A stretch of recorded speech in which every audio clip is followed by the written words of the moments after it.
What's happening, folks? Welcome back to Celtic Fans TV. It's time for a live starting 11 prediction for tomorrow's game in Seville against Real Betis. It is the Europa League Group G opener.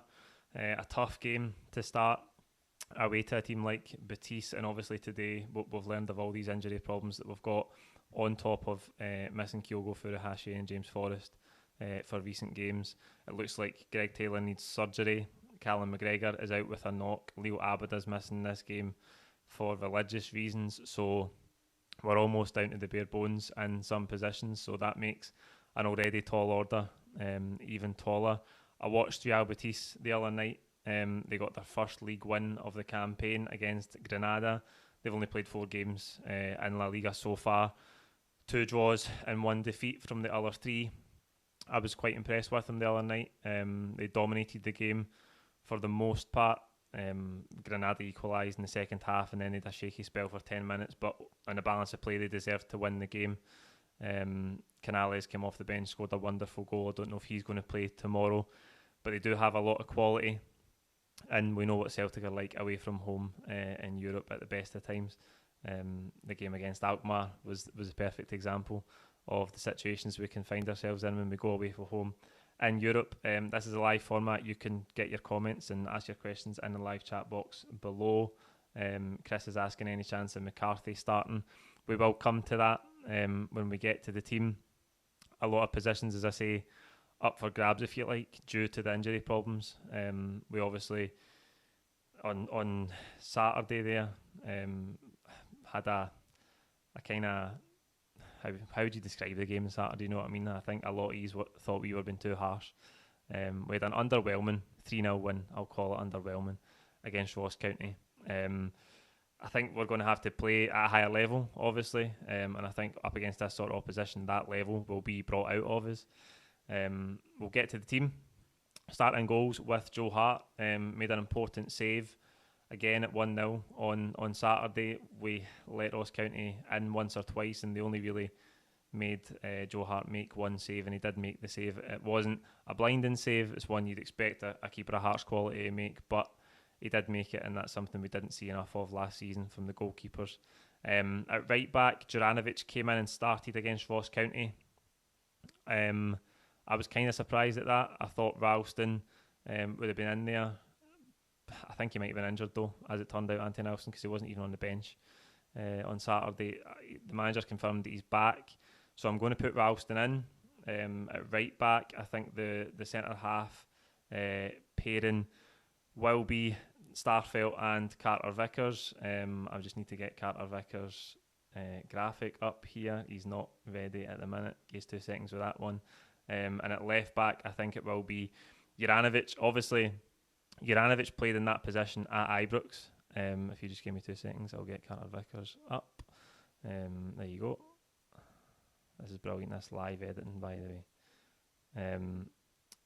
Carter Vickers alongside Starfelt. Juranovic played at left back at Ibrox, and I think that was his first game, and you could see that he looked all right in spells, but he did struggle in others. I thought on Saturday, in the first half particularly, he was really poor, but he grew as the game went on. I know he'd been away and played with Croatia during the international break, so I think at left back, Scales is an option there. If Greg Taylor's going to be out for a long term, if he needs surgery, then I don't think we've got enough cover in that position. We've yet to see Liam Scales. I don't think he's quite fit enough and ready to come into this game and start tomorrow.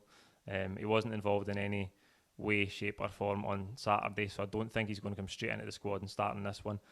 I think it'll be Ralston at right back, Juranovic at left back. That brings us into midfield, where Callum McGregor being out is obviously going to be a massive loss for us. I think he's one of the players along with Kyogo that we just can't afford to go without. That it means the manager's got a choice between Sorrow and McCarthy. Now, I'm going to put McCarthy in.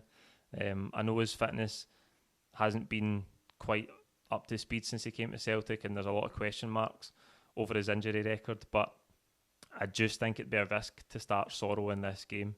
I don't think Sorrow this season has looked very good at all. He's looked really shaky in the games that he has played in. So I think McCarthy will start. I think ahead of him it will have to be Tom Rogic and David Turnbull. Again, I'd like to have a lot more options in that area in midfield. I think Turnbull and Vogic have got a lot of qualities, most of them technical qualities. They're really good football players, but I think they lack a bit of pace and physicality, the kind that I think we're going to need as we go through this season, whether it be in Europe or in some of the big domestic games.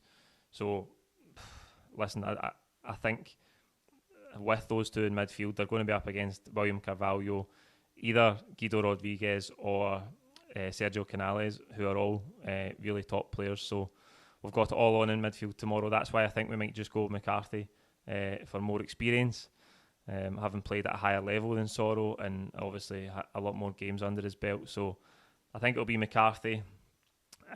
We come to the wings, and with Abada out, Forrest still out, Mikey Johnson still out. Who knows what this is going to look like. So here's what I think it will be. I think Jota will play from the right hand side, and I think young Adam Montgomery will play from the left hand side. You could put Montgomery at left back. I think he had a good game when he came on Saturday at left back. Adam Montgomery, he's got a lot of pace. There's a lot to like about him. He's a young player. Looks like he's got a lot more about him, I would argue, than Greg Taylor. His dribbling ability is much better. He looks technically more assured than Greg Taylor, more mobile as well. I just think because Johnston is out, Forrest is out, Abada is out, that Montgomery's going to have to play further forward. We could maybe see a situation if Montgomery does end up playing at left back where Turnbull or Vogic are moved out to a wide position, but I've just mentioned that the thing that Turnbull and Vogic both lack is a bit of pace, and I don't think we can play them out wide because that would be an absolutely unnecessary risk. So that's who I think the wingers will be. As I say, still missing Kyogo Furuhashi. Giacomakis, if he wasn't ready on Saturday, won't be ready tomorrow. So it will be Albi and Ayeti that leads the line for us. If you look at that 11, if I'd told you that 11 was going to start the first Europa League game a couple of weeks ago, you would not have believed me. It is very much a patchwork Celtic starting 11. How many out I am, I don't know. I could be miles out, but I think with the number of injuries we've got, guessing the starting 11 for tomorrow,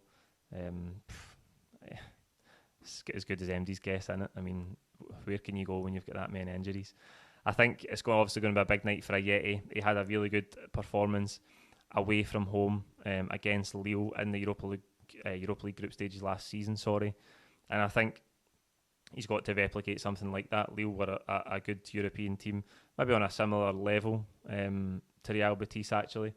So he's got to come tomorrow night and put in a much, much better performance than he did on Saturday. I know he got 2 goals. I understand that. We talked about this in the post-match content. I think only from 15 touches he got 2 goals.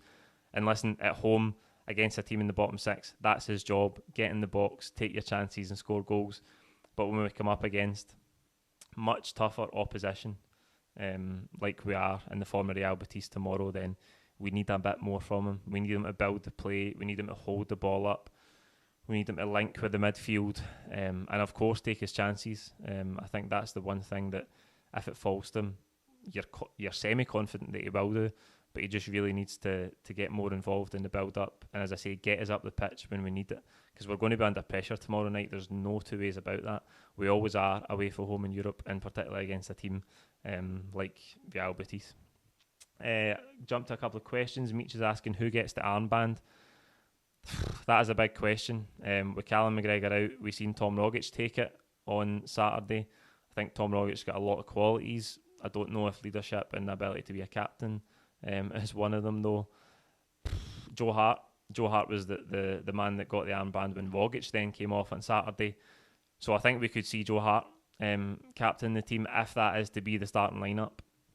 And again, Joe Hart has only just come in the door, but I think he's shown good leadership qualities already, and he's played at a really high level. So I think it could be Joe Hart that gets the armband if that is the starting 11. Other than that, you've got a bunch of players there who haven't been there, haven't been at Celtic for a great length of time. I think only Vogic and Ralston have been there for more than 18 months or 2 years. So a lot of inexperience in terms of games under their belt for Celtic in that starting lineup. But as I say, the starting 11 is as good a guess as MD's with the amount of injuries that we have.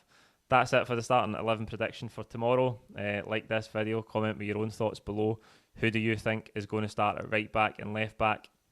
In midfield, do you think it will be Sorrell or McCarthy to replace Callum McGregor? And what are we going to do in the wide positions with Abada, Forrest, Kyogo, all unavailable? So we'll see you tomorrow. We'll be back tomorrow with the post-match pint at Malone's. So join us for that. And wherever you're watching the game, if you're actually in Seville, I hope you manage to get a ticket for the home end and enjoy the game. So we'll see you tomorrow. Cheers.